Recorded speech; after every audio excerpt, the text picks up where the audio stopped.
Bienvenido una vez más a Héroe de la Fe, una palabra de Dios para transformar su vida, con el hermano Walter.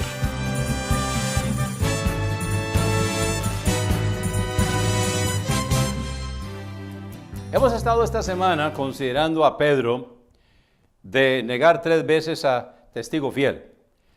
Y hemos estado viendo Pedro de pescador y de vocero de los 12. Luego, después del día de Pentecostés, cómo fue utilizado por el Señor ahí en Jerusalén con Juan. Después, él fue el que llevó el mensaje a Cornelio y a los gentiles. Y hoy vamos a ver a Pedro como escritor.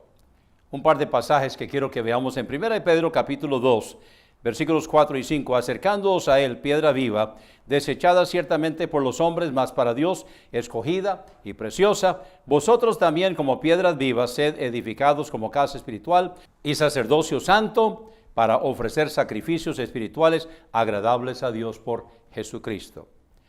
En 2 de Pedro, capítulo 1, versículos 5 al 7, vosotros también poniendo toda diligencia por esto mismo, añadid a vuestra fe virtud, y a la virtud conocimiento, y al conocimiento templanza, y a la templanza paciencia, y a la paciencia piedad, y a la piedad afecto fraternal, y al afecto fraternal amor.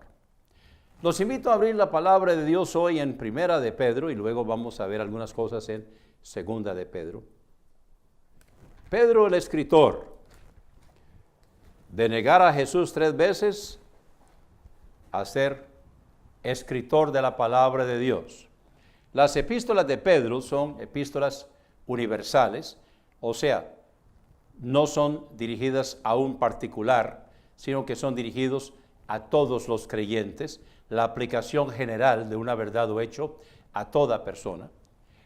Y encontramos aquí donde dice Pedro, apóstol de Jesucristo, a los extranjeros de la dispersión en Ponto, en Galacia, en Capadocia, en Asia y en Bitinia, los elegidos según la presencia de Dios Padre en santificación del Espíritu Santo, para obedecer y ser rociados con la sangre de Jesucristo. Y entonces los saluda, dice gracia y paz os sean multiplicadas. Y comienza a darle gracias y gloria al Señor. Versículo 3, bendito el Dios y Padre nuestro Señor Jesucristo, que según su gran misericordia nos ha regenerado. Regenerado es el nuevo nacimiento. Ahora, el nuevo nacimiento no es solamente un tiquete al cielo y un seguro contra incendios para no ir al infierno. Es un estilo de vida. O sea, la vida eterna no empieza en el más allá. La vida eterna empieza en el más acá. Entonces, dice que según su gran misericordia nos ha regenerado. ¿Para qué?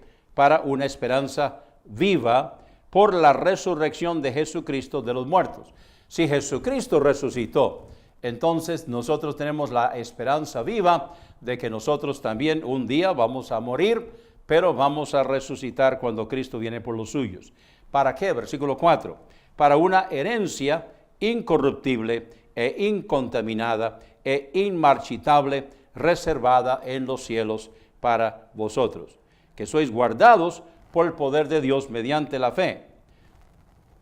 El creyente en Cristo es guardado por el poder de Dios.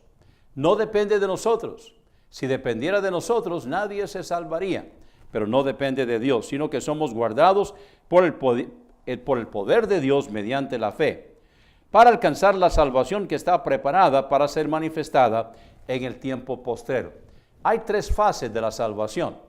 Está la salvación del Espíritu, que es instantánea. Está la salvación que está hablando aquí, la salvación futura, que es la del cuerpo. Y luego está la salvación progresiva, que es la salvación del alma, que también se le llama santificación. Así que en 3 fases nosotros somos salvos, y aquí está hablando de la salvación que está preparada para ser manifestada en el tiempo postrero. Cuando Cristo viene, entonces nosotros vamos a recibir esa tercera fase de la salvación, que es la salvación de este cuerpo. Vamos a recibir un cuerpo glorificado, y dice en 1 de Juan, capítulo 4, no sabemos cómo seremos, pero sabemos que seremos semejantes a Él. Seguimos leyendo aquí en 1 de Pedro, en lo cual vosotros os alegráis, aunque ahora por un poco de tiempo, si es necesario, seáis afligidos con diversas pruebas. Hay que pasar el camino. hay que andar el camino. Nosotros tenemos que pasar de muerte a vida en esta vida. Nosotros tenemos que pasar del viejo hombre al nuevo hombre. Y nadie lo puede hacer por nosotros. Jesucristo pagó el precio, pero nosotros tenemos que pagar el precio del rescate de nuestra vida aquí y ahora. Confiando en Él, llevando a cabo por el poder de Él, pero somos nosotros los que tenemos que pasar esta situación. Entonces dice aquí en el versículo 6, que seáis afligidos con diversas pruebas. Versículo 7, para que la prueba de vuestra fe, mucho más preciosa que el oro que perece, aunque sea probado con fuego, sea hallada en alabanza, gloria y honra cuando Jesucristo sea manifestado. Entonces, nosotros aquí en esta vida estamos pasando por estas situaciones. A veces se anuncia que cuando usted acepte a Cristo como Salvador personal, se acaban los problemas. Eso es falso, no es cierto. Cuando aceptamos a Cristo como Salvador personal, entramos en el proceso de ser santificados. Entramos en el proceso de pasar de muerte a vida en esta vida.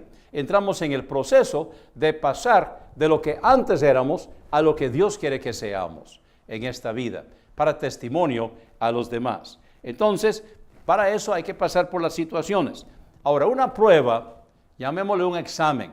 En la escuela le llamamos examen, es una prueba. Ahora, antes de la prueba viene la lección.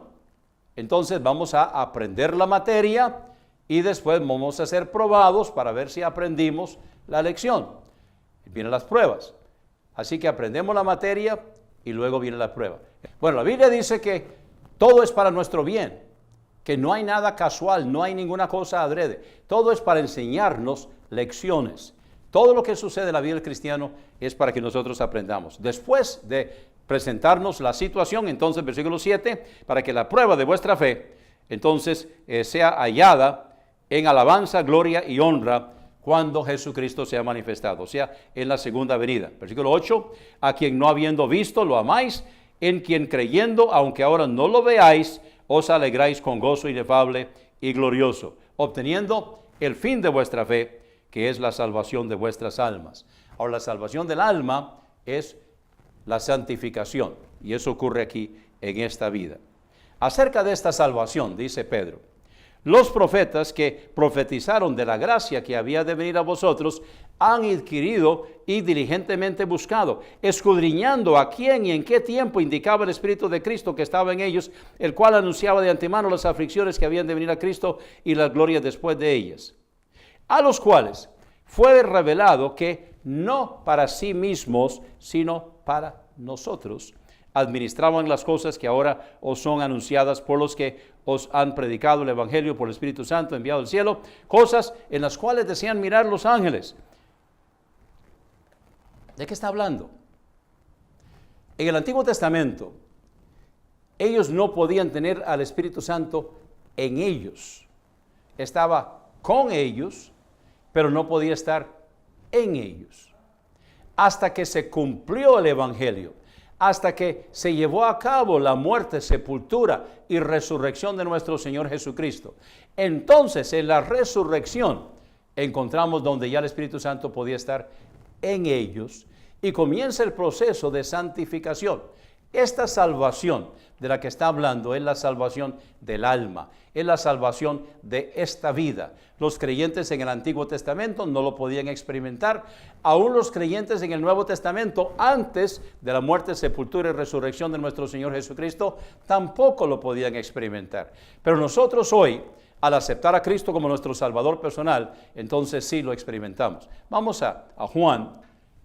Encontramos aquí en la resurrección de nuestro Señor Jesucristo, 14, Juan capítulo 14, comenzando con el versículo 15, si me amáis, guardad mis mandamientos, y yo rogaré al Padre, y Él os dará otro consolador, para que more con vosotros para siempre, el Espíritu de verdad, al cual el mundo no puede recibir, porque no lo ve ni lo conoce, mas vosotros lo conocéis. Ahora, ponga atención, esto es la noche que Jesús fue tomado.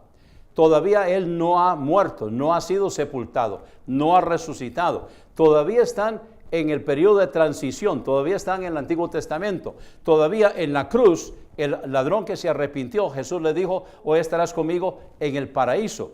No podían estar a la presencia del Señor todavía porque Jesucristo no había cumplido el Evangelio. Pero entonces dice, estamos en Juan 14, 17, mas vosotros lo conocéis porque mora con vosotros y estará en vosotros. No podía estar en ellos hasta que se cumpliera el Evangelio. Vamos ahora a Juan capítulo 20. Aquí es donde Jesús se aparece a sus discípulos el día que Él resucitó al atardecer. Dice el versículo 21, estamos en Juan 20, 21. Entonces les dijo Jesús otra vez, paz a vosotros, como me envió el Padre, así también yo os envío. Y cuando hubo dicho esto, sopló y les dijo, recibid el Espíritu Santo. Ahora sí, el Espíritu Santo ya no estaba solamente con ellos, sino que estaba en ellos. Hoy, cuando aceptamos a Cristo como Salvador personal, el Espíritu Santo viene y habita. Primeramente nos da el nuevo nacimiento. El Espíritu nuestro que estaba muerto en delitos y pecados cobra vida. El Espíritu Santo entonces le da vida, es el nuevo nacimiento y establece morada en nosotros. Desde nuestro espíritu comienza a trabajar en el alma. Y esa es la salvación de la que está hablando Pedro aquí. Es el proceso por medio del cual pasamos de muerte a vida en esta vida. Ahora, rápidamente, vamos a 2 de Pedro. Estamos en 2 de Pedro capítulo 1, versículo 3. Como todas las cosas que pertenecen a la vida y a la piedad son cosas de fe. Nos han sido dadas por su divino poder, mediante el conocimiento de aquel que nos llamó por su gloria y virtud, por las cuales nos han sido dadas preciosas y grandísimas promesas, para que por ellas fuerais hechos participantes de la naturaleza divina. O sea, Dios está produciendo en nosotros el carácter interior de Jesucristo. A ese proceso se le llama la salvación de esta vida, también se le llama santificación. Habiendo oído de la corrupción que hay en el mundo por la concupiscencia, vosotros también, poniendo toda diligencia por esto mismo. Esto es algo que hay que, como decimos aquí, hay que ponerle, hay que hacer un esfuerzo. Ahora, ¿cuál es el esfuerzo? El esfuerzo es, número 1, alimentarnos de la palabra de Dios. Y número 2, el esfuerzo de permitir que Dios aplique esta palabra a nuestra vida y haga el trabajo en nosotros, produzca el fruto del Espíritu. Vosotros también, poniendo toda diligencia por esto mismo, añadid a vuestra fe virtud, y a la virtud conocimiento, y al conocimiento templanza, y a la templanza paciencia, y a la paciencia piedad, y a la piedad afecto fraternal, y al afecto fraternal amor. Porque si en vosotros están estas cosas y abundan, no os dejarán estar ociosos ni sin fruto en el conocimiento de nuestro Señor Jesucristo. Esta semana hemos estado considerando a Pedro. Pedro, el que hablaba por los 12, Pedro, el que negó, Pedro, el que luego fue el instrumento para llevar la palabra de Dios a los gentiles, Pedro, que fue usado por Dios como testimonio en Jerusalén juntamente con Juan, terminaron en la cárcel y el Señor los rescató.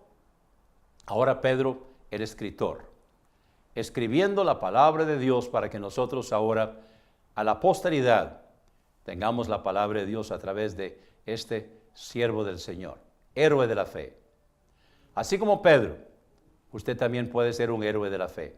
Tal vez ha tenido problemas en su vida, posiblemente inclusive ha hablado mal del Señor, ha caído. Bueno, levántese, pídele perdón al Señor, pase otra vez el proceso de carnal a espiritual, crezca espiritualmente, busque asociarse con personas que están en la vida cristiana donde usted desea estar, aprenda de ellos y siempre mirando al Señor. No mire al siervo, no mire a las personas que lo están ayudando, siempre ponga la mira en el Señor. Usted puede ser un héroe de la fe también. Espero escuchar de usted. Escríbame, mándeme su palabra, mándame lo que Dios está haciendo en su vida. Me interesa. Muchas gracias por la atención prestada al programa de hoy, al programa de esta semana que hemos estado estudiando a Pedro. Dios lo bendiga. Este ha sido el sermón de hoy. Lo invito para que continúe conmigo en el siguiente segmento, donde voy a estar contestando las preguntas que usted me ha enviado. La pregunta de hoy: ¿por qué Jesús nació sin pecado? Primeramente vamos a cuando el pecado entró en el mundo. Vamos a Génesis capítulo 3. Y donde vamos a leer es en el versículo 14. Vamos a comenzar en el versículo 14. Y Jehová Dios dijo a la serpiente: por cuanto esto hiciste, maldita serás entre todas las bestias y entre todos los animales del campo. Sobre tu pecho andarás y polvo comerás todos los días de tu vida. O sea, la serpiente que nosotros conocemos hoy es consecuencia de la caída. ¿Cómo era antes? Buena pregunta. No sabemos. Pero lo que quiero llamar la atención es aquí el versículo 15. Aquí Dios está hablando con la serpiente y le dice: y pondré enemistad entre ti y la mujer, y entre tu simiente y la simiente suya. O sea, la simiente de la mujer. Esta, pronombre demostrativo, esta se refiere a la simiente de la mujer. Esta te herirá en la cabeza y tú le herirás en el calcañar. Entonces, la crucifixión, la muerte de nuestro Señor Jesucristo, Dios en la carne, fue una herida en el calcañar, que es el lugar donde muerde la serpiente, en la parte de atrás, casi en el tobillo de la pierna. Pero en cambio fue una herida mortal en la cabeza de la serpiente. Pero lo que quiero que notemos es la simiente de la mujer. La mujer no tiene simiente. El que tiene la simiente es el varón. Aquí cuando habla de la simiente de la mujer, entonces está hablando de otra cosa. ¿De qué está hablando? Vamos a Lucas capítulo 1. En Lucas capítulo 1 tenemos aquí cuando el ángel se le aparece a María. El versículo 26, y al sexto mes el ángel Gabriel fue enviado por Dios a una ciudad de Galilea llamada Nazaret, a una virgen desposada con un varón que se llamaba José, de la casa de David, y el nombre de la virgen era María. Y entrando el ángel a donde ella estaba, dijo: salve, muy favorecida, el Señor es contigo, bendita tú entre las mujeres. Mas ella, cuando lo vio, se turbó por sus palabras y pensaba: ¿qué salutación sería esta? Entonces el ángel le dijo: María, no temas, porque has hallado gracia delante de Dios. Ahora, gracia es regalo inmerecido. No es algo que ella haya hecho, sino que es la gracia de Dios. Y he aquí, le dice aquí, estamos en Lucas 1:31, he aquí concebirás en tu vientre y darás a luz un hijo, y llamarás su nombre Jesús. Este será grande y será llamado Hijo del Altísimo. Y el Señor Dios le dará el trono de David su padre, y reinará sobre la casa de Jacob para siempre, y de su reino no habrá fin. Ahora, María hizo la pregunta que está haciendo el televidente: ¿cómo es posible que Jesús haya nacido sin pecado original? ¿Cómo es posible que el Dios haya nacido en el mundo? Entonces María dijo al ángel: ¿cómo será esto? Pues no conozco varón. Y respondiendo el ángel le dijo: el Espíritu Santo vendrá sobre ti, y el poder del Altísimo te hará sombra, por lo cual también lo santo que nacerá de ti será llamado Hijo de Dios. Recordemos que el pecado se transmite de padre a hijo. El padre de Jesús es Dios. El padre legal de Jesús es José, quien le da el derecho al trono de David. Pero José no engendró a Jesús. Entonces Jesús es de la simiente de David en el sentido de derecho, pero no en el sentido biológico, no de hecho, sino de derecho. Jesús es hijo de Dios. Y Dios, entonces, quien es el creador, Dios hizo que una virgen, sin intervención de ningún varón, concibiera y quedara embarazada de Jesús. Vamos a Mateo, capítulo 1. Aquí es donde Jesús está siendo anunciado por el ángel. Aquí la conversación es con José, comenzando en el versículo 18. Y el nacimiento de Jesucristo fue así: estando María su madre desposada con José, antes que se juntaran, se halló que había concebido del Espíritu Santo. O sea, ya había pasado la anunciación ya María estaba embarazada. Ahora José se da cuenta que su esposita linda, querida, está embarazada, está esperando un hijo, y una cosa está seguro, no es de él. Entonces, él ahora está turbado, está preocupado. ¿Qué pasó? Mi esposita linda no me fue fiel.